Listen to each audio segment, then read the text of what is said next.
Halo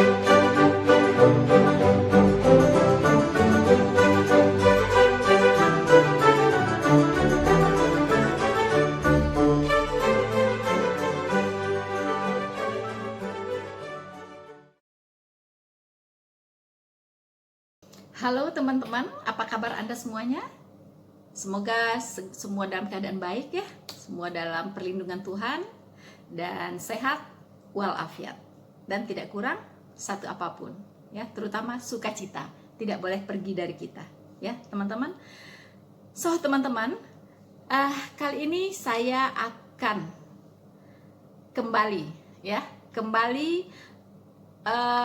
menanggapi video yang sangat baru, yaitu hari ini yang diluncurkan oleh Mu'alaf Prince Channel, yaitu video yang merupakan tanggapan ya dari Mu'alaf Prince Channel ini terhadap video saya yang kemarin ya, yang menanggapi video dari Mu'alaf Prince Channel ini ya, terutama tentang 20 pengajaran pokok katanya ya, yang ada di Alkitab, yang diajarkan oleh Tuhan Yesus tapi tidak dijalankan oleh umat Kristen. Justru umat Islamlah yang menjalankan itu, kata Mr. Andre, pemilik Mu'alaf Prince Channel ya. Mungkin ya teman-teman, saya pastikan sudah menyaksikan ya video itu ya, dan hari ini itu dia membuat video balasan ya, menanggapi video saya tersebut. Sekarang saya balas balik lagi ya, berbalas-balasan seperti berbalas pantun ya teman-teman ya, berbalas-balasan, bersahut-sahutan ya, tapi seru-seru ya. Mengapa saya perlu menanggapi kembali? Karena kebenaran itu, kebenaran Allah sifatnya mutlak ya, tidak ambigu dan harus clear ya kan.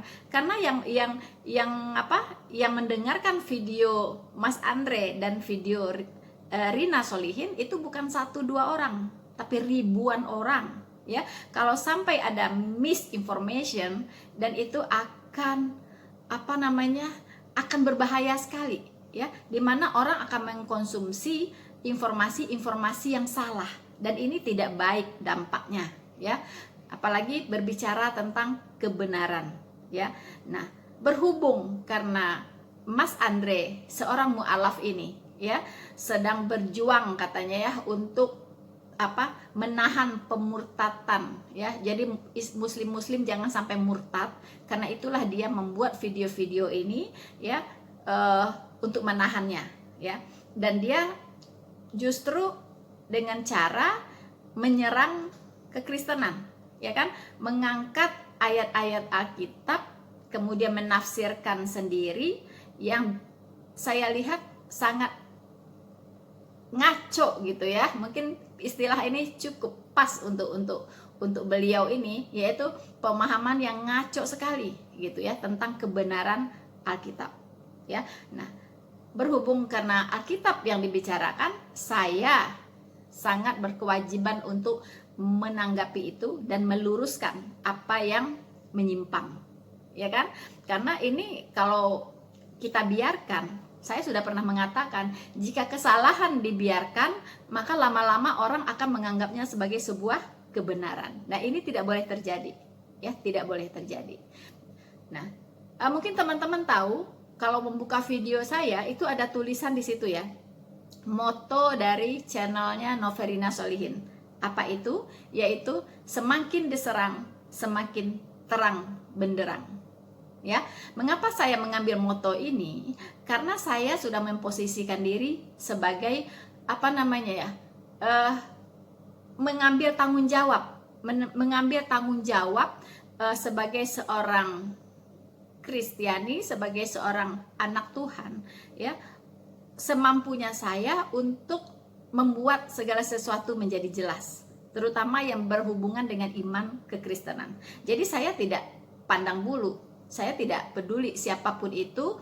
Kalau pas ya kedapatan oleh saya ya berbicara tentang Alkitab, tentang Tuhan Yesus, tentang segala sesuatu lah tentang kekristenan dan tidak benar, Nah, jangan heran ya kalau saya suatu waktu akan mengkonternya. Tentunya secara alkitabiah. Ya, karena itu sudah diperintahkan juga di Alkitab. Sebenarnya ini diperintahkan bukan kepada para penginjil saja, tapi kepada seluruh anak-anak Tuhan. Ya. Nah, Tuhan sudah mengatakan bahwa beritakanlah firman, baik atau tidak baik waktunya. Nyatakanlah apa yang salah, tegurlah dan nasihatilah, ya. Tentunya dengan hormat ya dan lemah lembut. Nah, ini ya, jadi kita tidak perlu mencak-mencak, kita tidak perlu maki-maki orang. Saya tidak perlu maki-maki Mas Andre gitu ya. Saya juga tidak perlu marah-marahin dia gitu ya. Saya tidak perlu juga mendiskreditkan dia, memfitnah dia, tidak perlu gitu. Saya bicara secara objektif saja gitu ya. Nah, tidak perlu juga saya menyerang pribadinya ya. Menyerang pribadi itu pertanda orang ini dalam keadaan panik dan tidak profesional ya. Jadi dalam kancah per YouTubean ya kan, itu biasa ya, beda pendapat itu biasa. Tapi ayo kita menjadi orang yang profesional ya dan objektif. Tidak perlu menyerang pribadi karena itu beda urusannya ya. Kita profesional saja. Oke? Nah, untuk itu teman-teman pastikan ya Anda saksikan video ini dari awal sampai akhir ya. Dan jangan lewatkan ya. Jangan lupa untuk subscribe ya, like dan komen dan share video ini. Supaya apa? Supaya channel Rina Solihin bisa tetap berkembang dan semakin bergairah dalam menyatakan kebenaran firman Tuhan dan memberitakan Injil ke seluruh makhluk sampai ke ujung-ujung bumi ya. Tanpa dukungan Anda tidak ada berarti apa-apa channel ini, karena tidak akan berkembang ya teman-teman. Oke. Saya pastikan ya kalau ada iklan jangan skip ya, karena itu adalah bentuk sumbangsi Anda untuk mendukung channel ini. Oke teman-teman. Teman-teman, setelah saya melihat ya tanggapan ya Mas Andre terhadap video saya kemarin, tidak banyak yang beliau respon ya. Saya amati itu ada satu hal ya yang diangkat ya oleh beliau, yaitu tentang Yesaya 9 ayat 5 dan 6 ya. Di mana saya di situ kemarin mengatakan bahwa Yesus Kristus itu adalah Tuhan, itu dinubuatkan sudah ya 700 tahun sebelum Tuhan Yesus datang ke dunia menjadi manusia. Dinubuatkan oleh Nabi Yesaya ya. Nah, mungkin sebelumnya saya akan bacakan dulu ya. Saya akan bacakan dulu bunyinya apa sih sebenarnya bunyi ayat ini. Kemudian saya akan melihat ya, kita lihat apa responnya Mas Andre ya. Oke teman-teman, saya bacakan ayat ini untuk kita semua ya. Judul perikopnya adalah Kelahiran Raja Damai. Karena kalau kita membaca ayat tidak melihat perikopnya, itu akan terpleset juga gitu ya. Bisa pemahamannya bisa salah begitu. Nah, jadi saya katakan sekali lagi, judul dari ayat ini adalah Kelahiran Raja Damai. Oke, itu Yesaya 9 ayat 5 sampai 6. Mari kita simak baik-baik, kita resapin apa bunyi ayat ini ya. Sebab seorang anak telah lahir untuk kita, seorang putra telah diberikan untuk kita. Lambang pemerintahan ada di atas bahunya ya, dan namanya disebut orang Penasehat Ajaib, Allah yang perkasa, Bapa yang kekal, Raja Damai ya. Nah, besar kekuasaannya dan damai sejahtera tidak akan berkesudahan di atas tahta Daud dan di dalam kerajaannya. Karena ia mendasarkan dan mengokohkannya dengan keadilan dan kebenaran dari sekarang sampai selama-lamanya. Ya, kecemburuan Tuhan semesta alam akan melakukan hal ini. Jadi kalau kita perhatikan ayat ini, ya, Mas Andre mengatakan bahwa ini bukan nubuatan untuk Tuhan Yesus, ya. Ini adalah ini adalah menjelaskan tentang anak yang lahir di zamannya Nabi Yesaya. Begitu teman-teman ya. Saya juga tidak tahu kalau saya tanya anak yang mana, ya kan? Kalau ini anak ini memang lahir di zamannya Nabi Yesaya, pasti ada penjelasan berikutnya. Siapa dia? Anak yang mana di zamannya Nabi Yesaya ini yang disebut sebagai penasehat ajaib? Anak yang mana pada zaman Nabi Yesaya ini disebut Allah yang perkasa? Ya kan? Anak yang mana pada zaman Nabi Yesaya ini disebut Bapa yang kekal? Anak yang mana pada zaman Yesaya ini disebut sebagai Raja Damai? Ya, mana? Ada nggak fakta-fakta lain yang bisa mendasari pendapat dari Mas Andre? Tidak ada, ya, karena tidak ada gitu, tidak ada satu ayat pun yang mendukung bahwa ini ditujukan kepada anak yang lahir di zamannya Nabi Yesaya. Tidak, ya. Mungkin kita harus tahu semua bahwa kitab Yesaya disebut juga dengan Injil Perjanjian Lama, ya. Kitab Yesaya adalah Injil Perjanjian Lama. Maksudnya apa? Ya. Di kitab Yesaya ini itu banyak sekali terdapat nubuatan, ya, yang spesifik tentang Tuhan Yesus. Bukan ini saja, ya, bahkan tentang kematiannya, ya kan? Itu sudah dinubuatkan juga di sini, begitu. Jadi ini berangkai, semuanya berangkai gitu. Dalam satu kesatuan informasi, ya. Kitab Yesaya ini memberikan satu kesatuan informasi nubuatan untuk Raja Damai, yaitu juru selamat yang akan datang, yang tidak lain tidak bukan adalah Tuhan Yesus, ya. Mengapa di sini, ya, disebut telah lahir, ya? Jangan diartikan oh anak ini telah lahir, kalau Yesus Kristus kan belum lahir. Tidak begitu, ya. Telah lahir di sini dikatakan telah lahir karena memang Yesus Kristus ini eksistensinya adalah Allah sendiri, yaitu yang sudah ada, yang telah ada dan yang akan datang, begitu, ya. Jadi dia ini adalah yang kekal. Makanya di sini dibilang sebab seorang anak telah lahir untuk kita. Memang dia tuh sudah ada gitu, ya. Yaitu dia sudah ada. Nah, Anda tidak percaya bahwa Yesus Kristus itu sudah ada, ya, sebelum Nabi Yesaya justru. Bahkan sebelum Abraham pun Tuhan Yesus itu sudah ada. Cuman dia belum menyatakan dirinya ke dunia ini dan datang ke dunia ini sebagai penyelamat dunia, belum menjadi manusia, ya, belum datang menjadi manusia, tapi dia sudah ada, begitu. Karena dia adalah salah satu pribadi dari Allah Tritunggal, ya. Jadi Allah Tritunggal ini selalu bersama-sama, begitu, ya, selalu jadi satu kesatuan, gitu, bersama-sama, gitu ya. Nah, jadi di mana ada Allah, di situ ada firman-Nya. Gitu. Tuhan Yesus adalah firman Allah yang menjadi manusia, ya. Makanya firman Allah ini, Tuhan Yesus ini sudah ada sebelum Abraham justru, ya. Mungkin Mas Andre kelewat, ya, membaca ayat ini dan tidak mengetahuinya, begitu ya. Oke, kalau begitu saya kasih tahu ya, bahwa Tuhan Yesus itu sudah ada, ya, sebelum Abraham, ya kan? Nah, oke. Saya kasih tahu ya. Coba kita buka ya, Yohanes 8 ayat 56 sampai 59. Ya.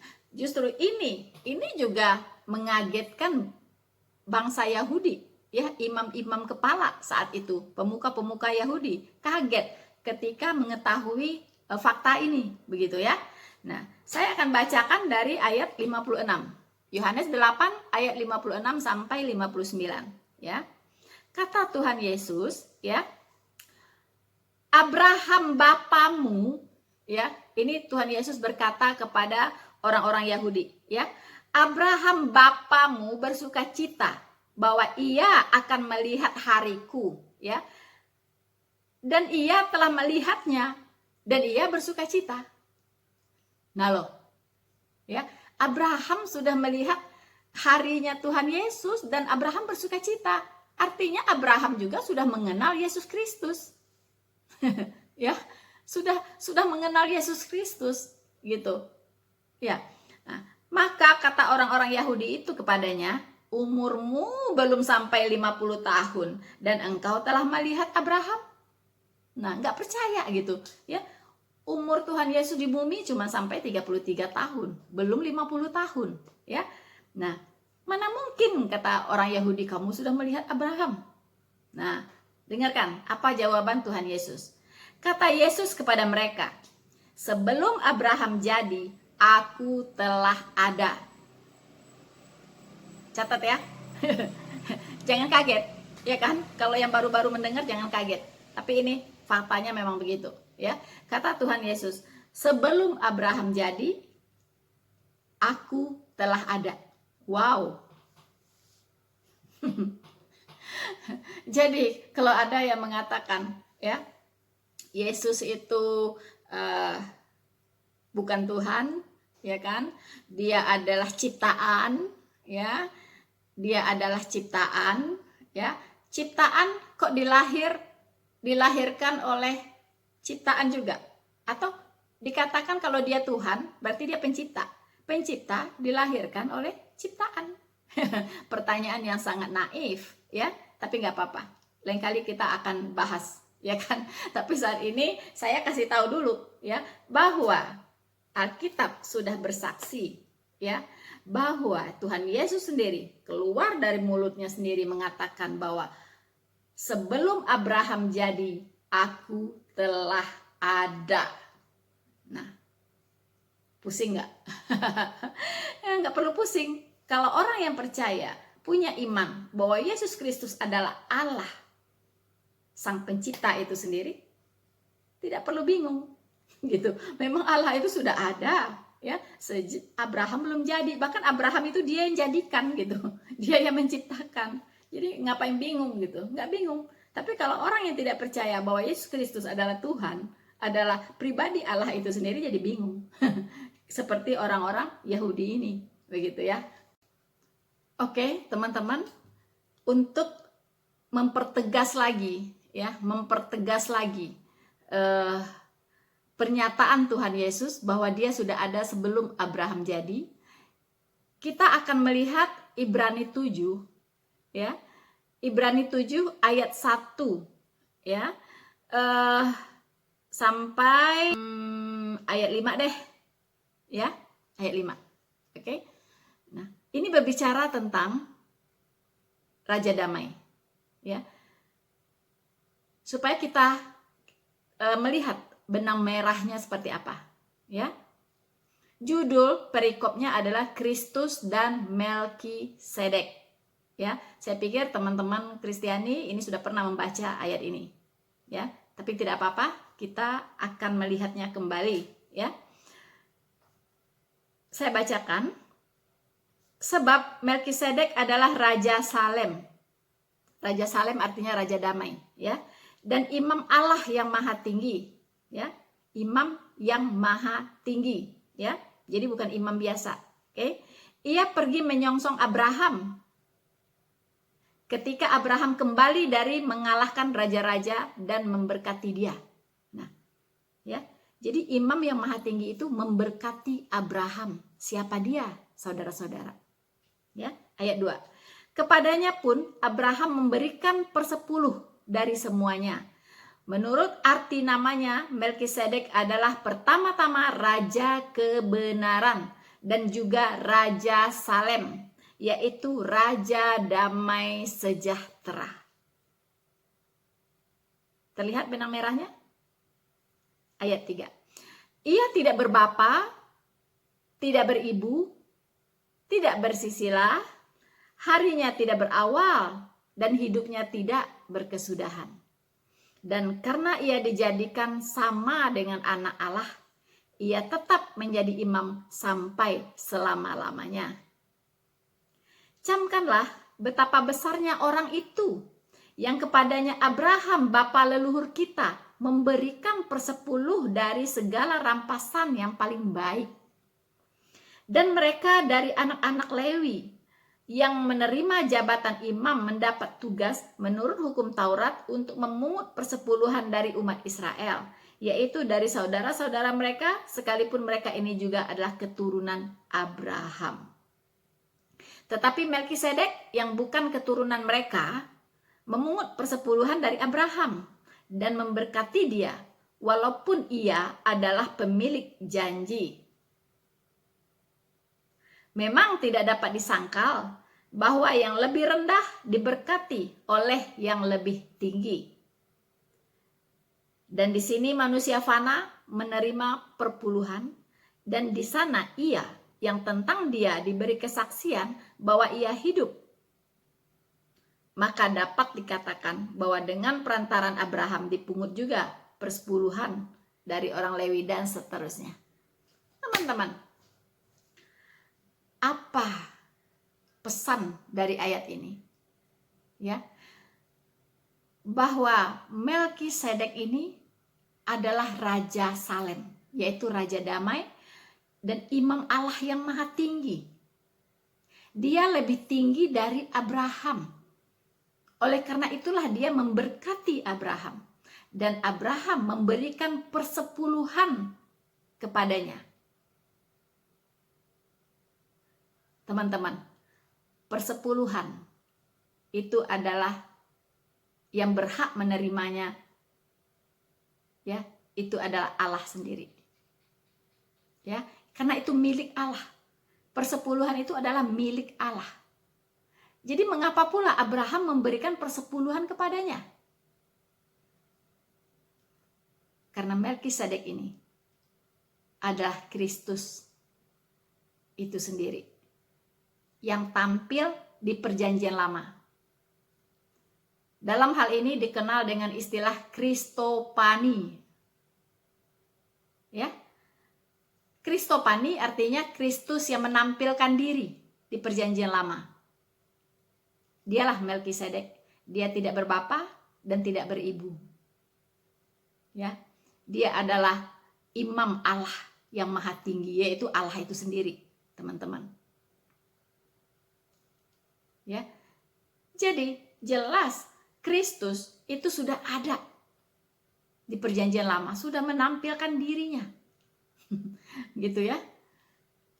Tapi belum dilahirkan oleh Maria. Ya, dia menampilkan diri dalam banyak wujud begitu ya. Kalau ada di Alkitab tertulis malaikat Tuhan, tapi huruf besar semua, itu adalah Kristopani, yaitu Kristus itu sendiri. Ya, bukan malaikat biasa. Ya. Malaikat Tuhan huruf besar semua, itu adalah Kristopani, yaitu Kristus yang menyatakan dirinya di perjanjian lama. Oke, teman-teman? Kelihatan semakin terang ya, semakin terang ya. Semoga semakin terang terlihat benang merahnya. So, teman-teman, sekarang kita pastikan lagi ya, apakah benar Yesus Kristus itu adalah ciptaan atau Sang Pencipta itu sendiri? Ya, kita tidak perlu berasumsi. Kita tidak perlu mengarang-arang sendiri, ya. Saya sudah pernah mengatakan bahwa manusia itu bisa mengenal Allah hanya sejauh Allah itu memperkenalkan dirinya kepada manusia. Tentunya melalui firman-firmannya, teman-teman. Ya. Jadi kalau Allah memperkenalkan dirinya seperti itu, Anda tidak berhak untuk menyangkalinya. Ya. Memang seperti yang dinyatakannya lah dirinya, begitu ya. Kalau dia menyatakan dirinya bahwa dia itu menjadi manusia, lalu apa hak Anda untuk menolak itu? Sekarang saya tanya, yang menjadi Tuhan itu Anda atau Tuhan itu sendiri?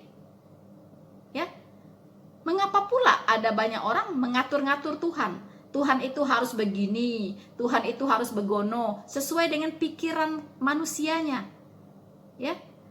Sesuai dengan keterbatasan kemampuan dia berpikir. Begitu. Jadi dia menciptakan Allah di dalam pikirannya sendiri. Gitu. Padahal Tuhan berkata, ya, bahwa rancangan Allah itu dengan rancangan manusia itu seperti bumi dengan langit. Bedanya.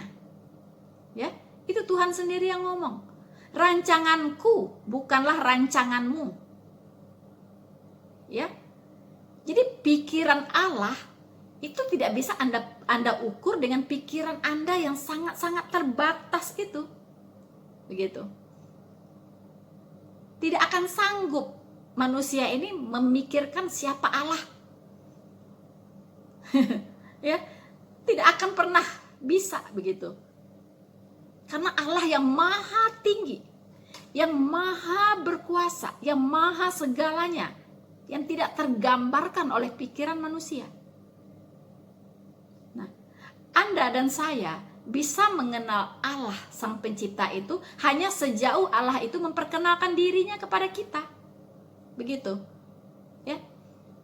Jadi tidak perlu menciptakan Allah sendiri. Nah, disinilah iblis punya peluang gitu. Ya.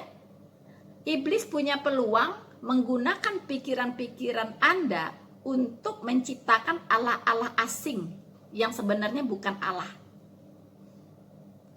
Yang bisa masuk ke pikiran Anda, begitu. Ya, yang kira-kira klop dengan pikiran manusia yang terbatas. Disitulah iblis menciptakan banyak Allah-Allah asing yang sebenarnya bukan Allah. Begitu. Nah, Allah yang maha benar, ya, itu menyatakan dirinya di Alkitab melalui firman-Nya. Sejauh mana, seperti apa dia menyatakan dirinya, itulah yang harus kita percaya, begitu. Tidak perlu bikin lagi asumsi-asumsi yang berbeda, yang menurut selera Anda, menurut pikiran Anda. No. Ya, kalau firman-Nya mengatakan bahwa dia menjadi manusia, ya harus terima, begitu. Ya, apa sih yang tidak bisa dilakukan oleh Allah? Apa susahnya bagi Allah untuk menjadi manusia? Justru akal sehat saya tidak bisa menerima kalau ada manusia yang mau jadi Allah. Itu yang tidak bisa diterima akal sehat kita. Tapi kalau Allah menjadi manusia, apa herannya, begitu? Apa herannya gitu? Kalau Tuhan mau, why not? Kenapa pula Anda mengatur-ngatur Allah? Coba renungkan itu, ya. Nah, sekarang kita lihat apa kata firman Tuhan, ya. Ini jangan Anda membuli Paulus lagi ya. Ini bukan Paulus yang menulis ayat ini ya. Sedikit-sedikit Paulus, sedikit-dikit ini karangan Paulus. No, ini yang menulis adalah Yohanes, Rasul Yohanes. Ya, itu menuliskan tentang siapa Tuhan Yesus. Siapa Allah itu. Ya. Saya akan buka Yohanes 1 sampai 14. Ya, memang ini ayat sering dibaca orang, tapi tidak paham apa isinya, gitu. Nggak peduli Anda sudah baca 100 kali, 200 kali, tapi kalau nggak ngerti isinya, untuk apa? Begitu ya. Nah, saya bacakan sekali lagi. Yohanes 1, ya. Saya bacakan sampai 12 dulu, ya. Perhatikan baik-baik apa kata firman Tuhan ini, ya. Ia telah ada di dalam dunia dan dunia dijadikan olehnya, tetapi dunia tidak mengenalnya. Paham? Ia ini siapa? Ia ini adalah Tuhan Yesus, ya. Tuhan Yesus telah ada di dalam dunia dan dunia dijadikan olehnya. Artinya dia siapa? Dia itu adalah pencipta, Allah yang menjadikan dunia ini, ya. Tapi mengapa Anda menyangkalinya gitu? Anda katakan dia adalah ciptaan. Mengapa? Karena Anda tidak mengenalnya. Simple, ya. Simple. Firman-Nya mengatakan demikian. Ia telah ada di dalam dunia dan dunia dijadikan olehnya, tetapi dunia tidak mengenalnya. So, ya, tidak mengenalnya. Tapi puji Tuhan, dulu saya tidak mengenalnya. Puji Tuhan, saya sekarang mengenalnya dengan sangat baik. Puji Tuhan. Ya. Saya lanjut ayat 11. Ia datang kepada milik kepunyaannya. So, dia datang ke dalam dunia. Ya. Karena dia adalah Allah Sang Pencipta, maka dunia dan segala isinya itu adalah kepunyaannya. Ya. Ia datang kepada milik kepunyaannya. Anda dan saya itu juga adalah kepunyaannya, ciptaannya. Oke? Nah, tetapi orang-orang kepunyaannya itu tidak menerimanya.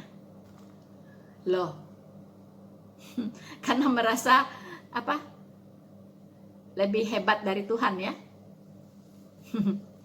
Iya kan? Sampai Tuhan pun dia tolak begitu. Ya. Ya. Ia datang kepada milik kepunyaannya, tetapi orang-orang kepunyaannya itu tidak menerimanya. Tapi puji Tuhan, saya menerimanya. Karena saya sudah mengenalnya. Anda-anda yang belum mengenalnya, tentu tidak mau menerimanya. So simple. Ya. Karena itulah Allah memperkenalkan dirinya melalui firman-Nya di Alkitab. Supaya apa? Supaya Anda dan yang lain-lain itu bisa menerimanya. Pertanyaannya, Anda mau tidak mengenalnya? Itu dulu. Ya kan? Anda mau tidak mengenalnya? Kalau Anda sudah mengenalnya, dipastikan Anda akan menerimanya. Oke? Nah. Tetapi, ya, ingat, tetapi semua orang yang menerimanya, tetapi semua orang yang menerimanya, termasuk saya dan semua orang-orang percaya, yang percaya kepadanya, ya, diberinya kuasa supaya menjadi anak-anak Allah, yaitu mereka yang percaya dalam namanya. Siapa namanya? Namanya adalah Jesus Christ. Ya. Nah, jadi saya yang percaya kepadanya dan menerimanya, diberinya kuasa sebagai anak-anak Allah. Keren nggak, teman-teman? Ya, kita bukan lagi anak-anak kegelapan, ya. Lawannya Allah apa? Iblis, ya. Hanya ada dua kutub di dunia ini yang menarik orang, yaitu Allah dan iblis. Kalau dia bukan anak-anak Allah, otomatis dia anak-anak iblis. Nggak ada setengah-setengah, ya. Nggak ada setengah Allah, setengah iblis, nggak ada. Atau dari perut ke atas miliknya Allah, dari perut ke bawah miliknya iblis, enggak. And whether order, kata orang Jerman. Ya. Kalau enggak milik Allah, ya milik iblis. Oke? Jadi puji Tuhan, saya sudah menerimanya dan saya diberinya kuasa sebagai anak-anak Allah. Puji Tuhan. Ya. Saya lompat ke ayat 14, ya. Firman itu telah menjadi manusia dan diam di antara kita. Dan kita telah melihat kemuliaannya, ya, yaitu kemuliaan yang diberikan kepadanya sebagai anak tunggal Bapa, penuh kasih karunia dan kebenaran. Inilah kesaksian Yohanes tentang Tuhan Yesus, yaitu tadi siapa namanya? Raja Salem atau Raja Damai. Ya. Dia adalah sang pencipta. Dunia dijadikan olehnya. Dia datang kepada milik kepunyaannya. Siapa dia? Kalau bukan Tuhan. Ya. Jadi ayat Alkitab harus dipahami secara menyeluruh. Ya. Karena saling berkait begitu. Ya, antara perjanjian lama dengan perjanjian baru itu ada benang merahnya yang tidak terputus begitu. Jadi tidak bisa hanya 1 ayat, 2 ayat langsung simpulkan. Itu akan ketahuan sekali salahnya di mana begitu. Ya. Nah. Jadi teman-teman, jelas ya bahwa Yesus Kristus adalah Allah sang pencipta. Loh, kata Andre, ya kan? Allah itu kan maha pengampun, ya. Kan orang berdosa tinggal diampuni saja, beres kan? Tidak perlu dia capek-capek datang ke dunia ini menjadi manusia, lalu mati di kayu salib. Untuk apa? Tinggal diampuni saja. Hello. Ayat Alkitab itu tidak berdiri sendiri. Ya. Tuhan sudah menetapkan bahwa upah dosa adalah maut. Maut itu artinya Anda turun ke neraka dan di situ kekal di dalamnya. Itu namanya maut. Ya. Dosa diampuni karena Allah itu maha pengasih, maha penyayang. Yes. Yes. Tapi apakah otomatis Anda akan terbebas dari hukuman? No way. Ya. Dosa diampuni, tapi hukuman atas dosa itu harus tetap dijalankan. Pengampunan tidak akan membebaskan Anda dari hukuman. Ini jugalah yang diadopsi oleh hukum dunia ini. Ketika Mas Andre membunuh orang, ya, diajukan ke pengadilan, lalu hakim menjatuhkan hukuman selama 25 tahun misalnya, ya, bahkan hukuman seumur hidup. Kalau pembunuhan itu berencana, bisa jadi hukuman mati. Ya. Tapi keluarga si korban itu keluarga yang sangat baik. Dia mengampuni, memaafkan Mas Andre. Pertanyaan saya, apakah Mas Andre akan lepas dari jerat hukum? Karena keluarga korban memaafkan Mas Andre? Atau hukuman itu harus tetap Anda jalankan?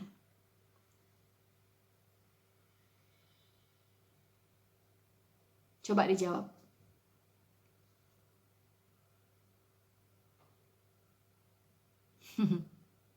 Berdasarkan hukum positif di semua negara di dunia ini, kata maaf, memaafkan, itu tidak membebaskan orang dari hukuman pidana yang dijatuhkan oleh hakim. Tetap Anda harus jalankan. Bahkan Anda juga tidak bisa ya mengganti atau menukarkan hukuman tersebut dengan perbuatan baik Anda. Tidak bisa.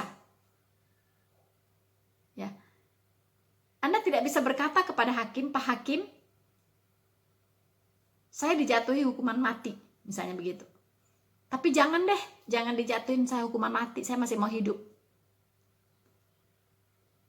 Saya rela jadi pembantunya Pak Hakim seumur hidup saya. Apapun yang Pak Hakim suruh akan saya lakukan." Bisa begitu? No. Hukuman tetap harus dijalankan. Begitu juga hukum Allah. Ya. Allah memaafkan. Maha pengampun, yes. Tapi hukuman atas dosa Anda tetap Anda harus jalankan. Pertanyaannya, sekali nyemplung ke neraka, Anda tidak akan bisa keluar lagi. Karena jurang neraka itu sangat dalam dan apinya tidak pernah padam. Dan tidak ada orang yang bisa keluar dari sana.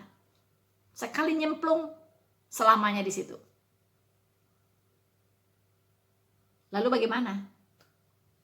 Bagaimana? Nah, disinilah Injil harus diberitakan. Disinilah butuh yang namanya kasih karunia Allah yang akan membebaskan Anda dari hukuman neraka itu. Itulah Injil, yaitu kabar baik.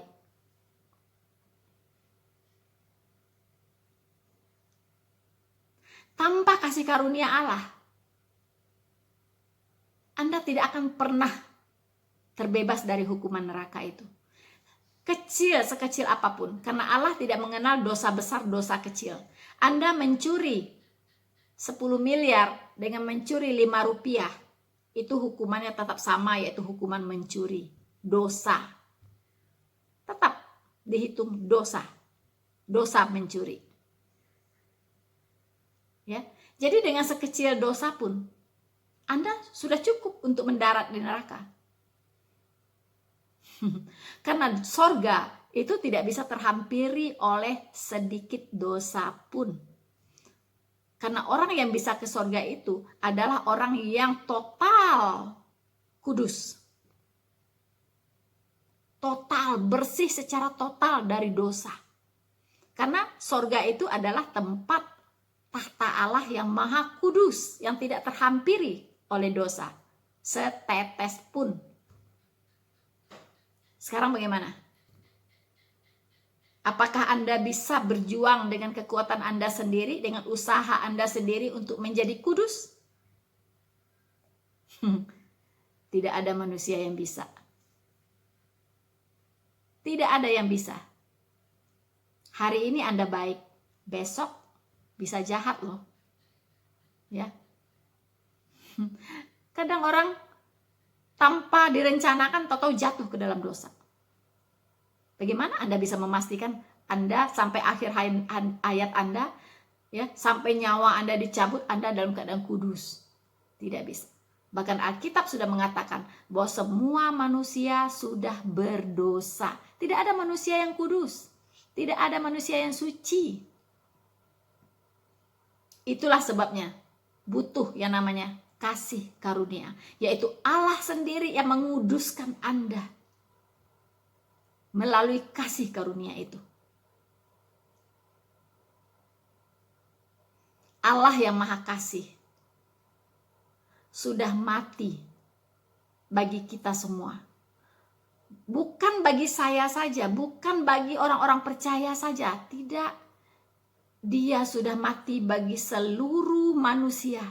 Dari manusia pertama sampai manusia terakhir nanti yang belum lahir, dia sudah selesaikan dosa-dosa kita di kayu salib. Karena apa? Mengapa perlu dia harus berkorban di kayu salib? Karena tadi upah dosa adalah maut. Hukuman harus tetap dijalankan. Tapi karena kasih Allah, dia tidak mau kita yang menjalankan. Ya, dia pasang badan untuk kita. Apa susahnya untuk memahami ini? Misalnya Anda, Mas Andre, ya, Anda punya anak nakal, hampir mati digebukin oleh orang karena kenakalannya. Apa Anda katakan kepada orang-orang yang hampir nyaris menghilangkan nyawa anak Anda? Anda akan berkata, saya aja yang dipukul, jangan anak saya. Ya, pukullah saya, asal jangan anak saya yang dipukul. Kasihan. Mengapa Anda bisa bilang begitu? Karena Anda yakin menahan, bisa kuat. Walaupun Anda dipukul, Anda bisa kuat gitu. Tapi kalau anak kecil itu sekali pukul bisa mampus. Anda tahu, begitu juga dengan Allah. Bahkan kasih Anda kepada anak Anda tidak ada seberapanya dibandingkan kasih Allah kepada Anda dan saya. Kepada seluruh umat manusia. Itulah kepentingannya mengapa dia datang menjadi manusia. Supaya dia bisa menjalankan hukuman Anda dan saya di neraka. 3 hari 3 malam dia di sana menggantikan saya dan Anda. Pada hari ketiga dia bangkit. Dia sudah mengalahkan maut.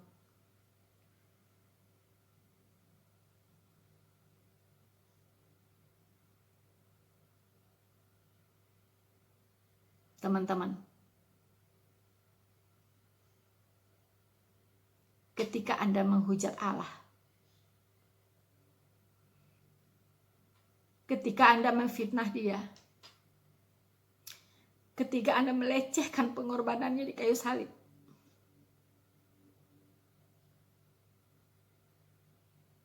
Anda tahu betapa berdukanya dia.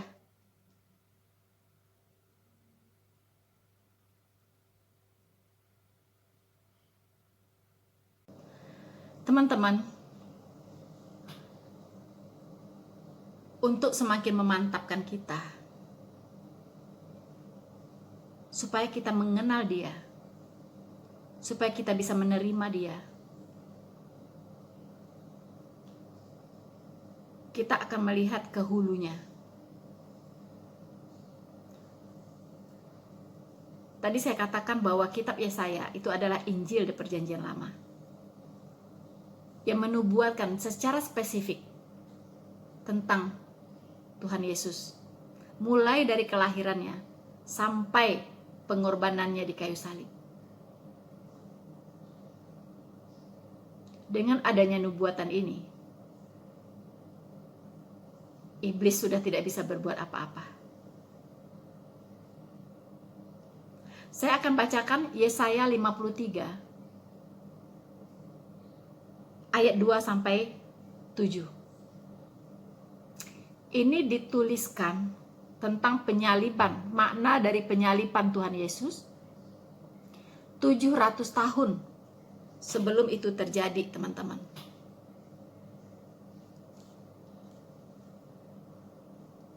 Saya bacakan.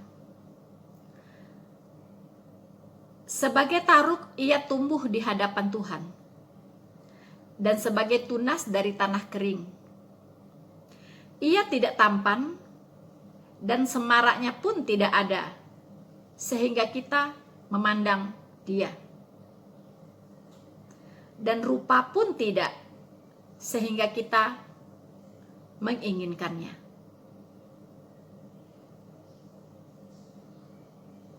Ia dihina dan dihindari orang, seorang yang penuh kesengsaraan dan yang biasa menderita kesakitan. Ia sangat dihina sehingga orang menutup mukanya terhadap dia. Dan bagi kita pun dia tidak masuk hitungan. Tetapi sesungguhnya penyakit kitalah yang ditanggungnya, dan kesengsaraan kita yang dipikulnya. Padahal kita mengira dia kena tulah, dipukul, dan ditindas Allah. Tetapi dia tertikam oleh karena pemberontakan kita. Dia diremukkan oleh karena kejahatan kita. Ganjaran yang mendatangkan keselamatan bagi kita ditimpakan kepadanya. Dan oleh bilur-bilurnya kita menjadi sembuh. Kita sekalian sesat seperti domba. Masing-masing kita mengambil jalannya sendiri. Tetapi Tuhan telah menimpakan kepadanya kejahatan kita sekalian. Dia dianiaya, tetapi dia membiarkan diri ditindas dan tidak membuka mulutnya. Seperti anak domba yang dibawa ke pembantaian. Seperti induk domba yang keluh di depan orang-orang yang menggunting bulunya. Teman-teman, Sang Raja Damai itu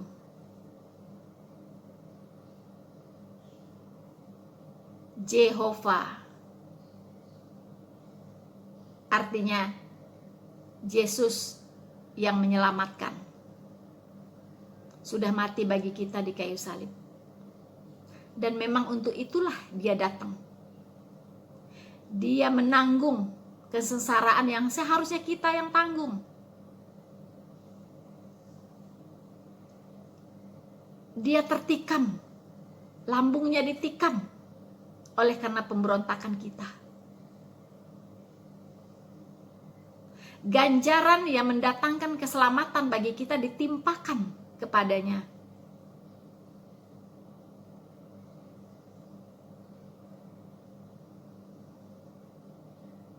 Dia dihina sampai hari ini.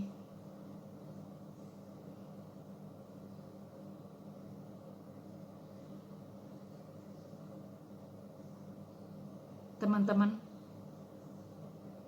adakah kasih yang lebih besar dari ini, teman-teman?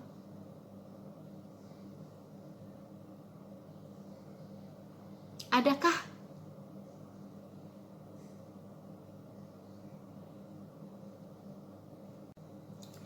Mas Andre mengatakan bahwa Yesus itu datang hanya untuk menyelamatkan umatnya, yaitu bangsa Israel aja. Tapi jangan stop sampai di situ. Tuhan Yesus itu datang untuk semua umat manusia, bukan hanya untuk bangsa Israel.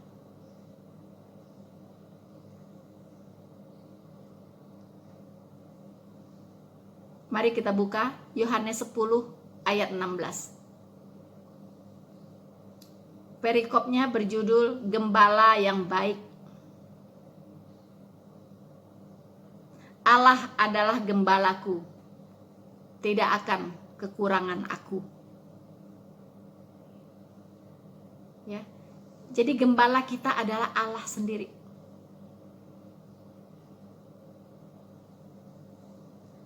Yohanes 10 ayat 16. Ada lagi padaku domba-domba lain yang bukan dari kandang ini. Kandang ini itu adalah Israel. Domba-domba itu harus kutuntun juga. Dan mereka akan mendengarkan suaraku. Dan mereka akan menjadi satu kawanan dengan satu gembala. Di sini berbicara tentang dua jenis domba, yaitu domba yang dari kandang Israel dan domba-domba lain yang di luar Israel.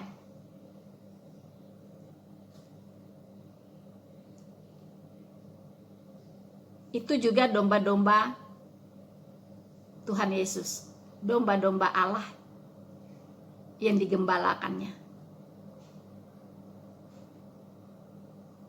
Untuk itulah Allah mengangkat Rasul Paulus sebagai rasul besar untuk orang-orang non-Yahudi atau di luar Israel, supaya juga bisa menerima kasih karunia Allah, yaitu penebusan dosa, sehingga mereka juga bisa mengenal kebenaran dan diselamatkan. Itulah sebab Injil diperintahkan oleh Tuhan Yesus untuk diberitakan sampai ke ujung-ujung bumi, kepada segala makhluk.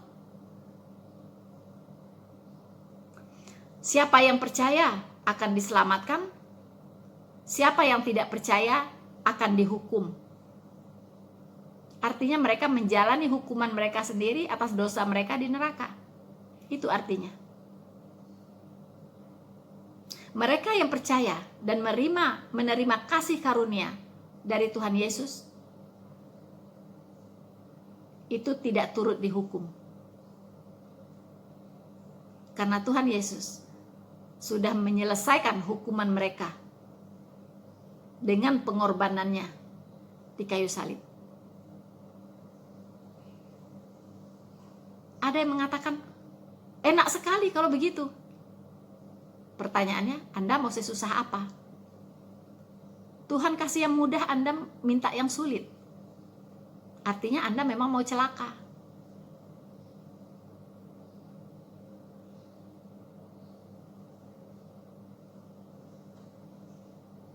Tapi Tuhan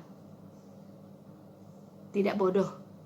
Ketika orang diselamatkan, diberikan kepastian sorga, dikuduskan secara total oleh Allah.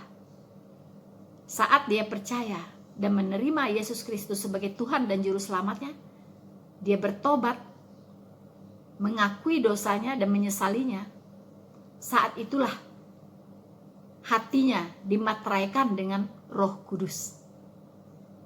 Roh Kudus inilah yang akan mengendalikan hidup orang tersebut sehingga dia jauh dari perbuatan dosa.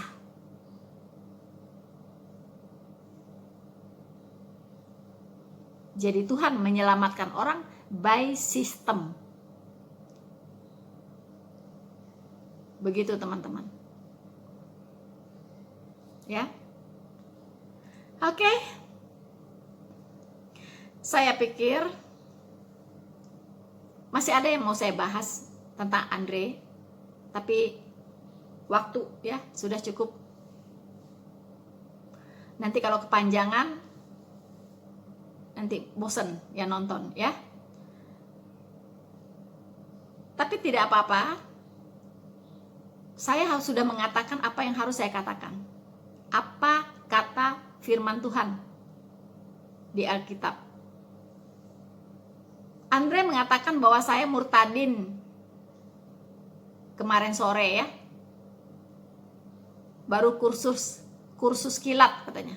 Murtadin kursus kilat. No problem. Iya kan? Dari 2004 saya bertobat. Sampai hari ini sudah berapa tahun? Ya. Apakah itu masih kursus kilat? Ya. Suka-suka Andre aja lah. No problem. Ya kan? Cuman satu pesan saya untuk Mas Andre. Anda membuat video dalam rangka menahan pemurtatan. Betul? Bagus Anda bertemu dengan saya. Saya juga sama. Saya juga menghambat pemurtatan dari umat-umat Tuhan, ya. Seperti Anda katakan, saya baru jadi Kristen kemarin sore dan kursus kilat. Tapi saya sudah mencoba, apa yang saya punya saya berikan, apa yang saya tahu saya sampaikan. Semoga saudara-saudara saya yang seiman bisa semakin dikuatkan, semakin dicerahkan, semakin dimantapkan imannya kepada Tuhan Yesus dan tidak lagi ragu dan bimbang akan apa yang harus dia percayai dan yakini. Oke, tugas kita sama. be professional, oke? So, teman-teman, saya kira sekian dulu ya dari saya, dan jangan lupa untuk like, subscribe, dan share video ini ya. Kita akan bertemu lagi di next video, tentu tidak akan kalah serunya ya. Dan terima kasih untuk dukungan Anda terhadap channel Rina Solihin. Tuhan Yesus memberkati. Maranatha.